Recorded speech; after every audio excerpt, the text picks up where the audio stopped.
નગર પ્રાથમિક શિક્ષણ સમિતિના ચોથા વર્ગના કર્મચારીઓનું આંદોલન વરસાદની સિઝનમાં પણ યથાવત જોવા મળી રહ્યું છે અને પોતાની માંગણીઓને બુલંદ બનાવીને આગળ વધી રહ્યા છે।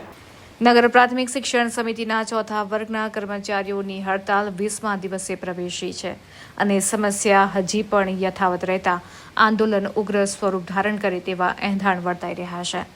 લાંબા સમયથી ચાલતી પોતાની માંગણીઓ વિશે કોઈ નિરાકરણ ન મળતા આંદોલનકારીઓએ ચીમકી ઉચ્ચારી છે કે ચેરમેન, વાઇસ ચેરમેન તથા સમિતિના સભ્યોને સમિતિની વડી કચેરીમાં પ્રવેશવા દેવામાં આવશે નહીં। પ્રવેશ કરતા પહેલા તેઓએ અમારી માંગણી સાંભળવી પડશે અને સમાધાનની ખાતરી આપવી પડશે।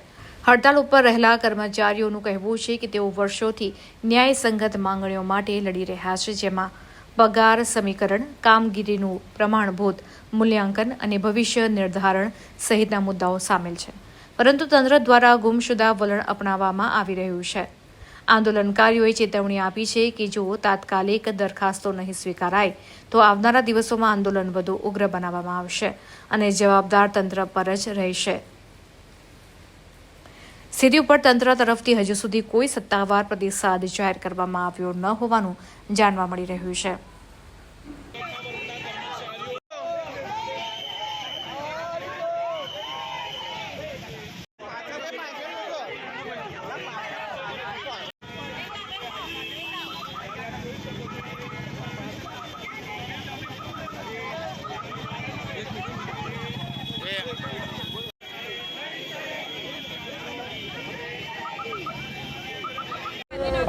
આપ સૌ જાણો છો એ મુજબ કે અમારા કાયમી કરવાના પ્રશ્નને લઈને છેલ્લા 20 દિવસથી અમે હડતાળ પર બેસેલા છે।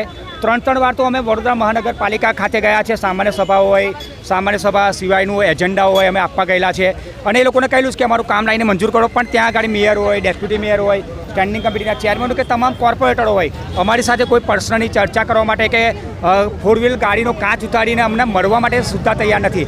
એવી રીતે શિક્ષણ સમિતિની વાત કરું છે, ચેરમેન હોય, વાઇસ ચેરમેન હોય, 15 સભ્યો હોય, આજ દિન સુધી ઓફિશિયલી અમને મળવા નથી આવ્યા। આજે પ્રવેશ ઉત્સવની મિટિંગ હોય એટલે અમે ગેટ પાસે ઊભા છે એમને સામે ચાલીને મળવા માટે અને અહીંયા જ કામની ચર્ચા કરો, ત્યારબાદ જ અમે અંદર જવા દઈશું। પોલીસ બોલાવી લે છે, સભામાં બી પોલીસ બોલાવી લે છે, શું કેવું અટકાઈ દે છે? પોલીસ બોલાવી લેશે, અમે પોલીસની સાથે લો એન્ડ ઓર્ડરમાં છે। તમે જોતા હશે અમે સેટ પણ ટ્રાફિકને અડચણ થાય એવું કરવાના જ નથી।